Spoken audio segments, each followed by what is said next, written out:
Another violent weekend in Chicago. The holiday weekend saw at least 45 people shot, 11 killed. The mayor of Chicago, Brandon Johnson, responded to the violence. This is what he said. I have the quote. "We have a lot of work to do in the city. Poverty didn't go away over the weekend. And we understand that when communities have been disinvested in and traumatized, that you're seeing the manifestation of the trauma." Let's bring in the Chicago native, Gianno Caldwell. You know, Gianno, I was listening to those comments, and is he hitting on the right points right now? I mean, he has this summer safety plan, and he's blaming poverty. No. And if we want to really be honest, Jesus talked about this a long time ago. He said, the poor will be with us always. So then what is your excuse? You can't eradicate poverty.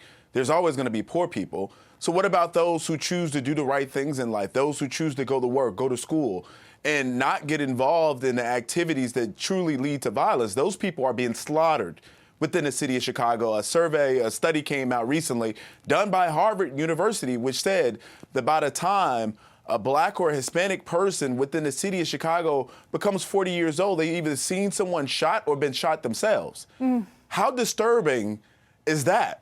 But it's the reality that many people face within the city of Chicago. Brandon Johnson has already failed his first real test as mayor. Memorial Day weekend is a historically violent time within the city of Chicago, but sending out people who are essentially babysitters into these particular communities aren't having the kind of effect that him actually may have expected, thought was possible, or whatever his conclusion might have been.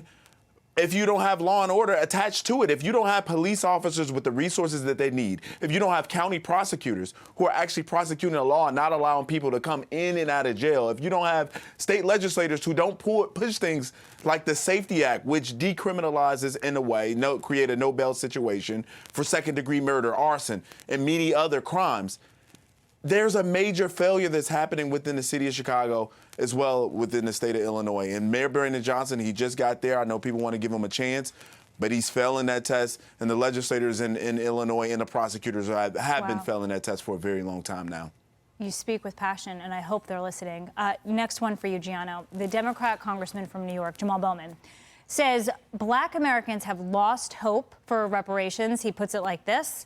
Quote, "People have lost hope. We haven't done enough to engage or explain how reparations would work. This is a collective issue of justice for all people." Do you think voters have lost hope, or do you think there are other issues that they deem far more important than getting some money because of the color of their skin and what happened in the past?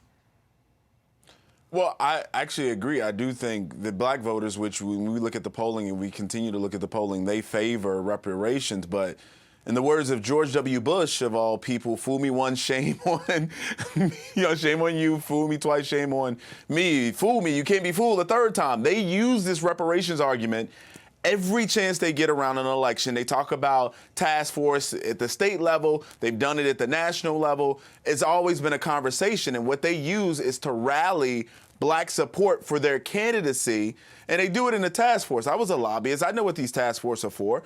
A lot of them don't amount to anything.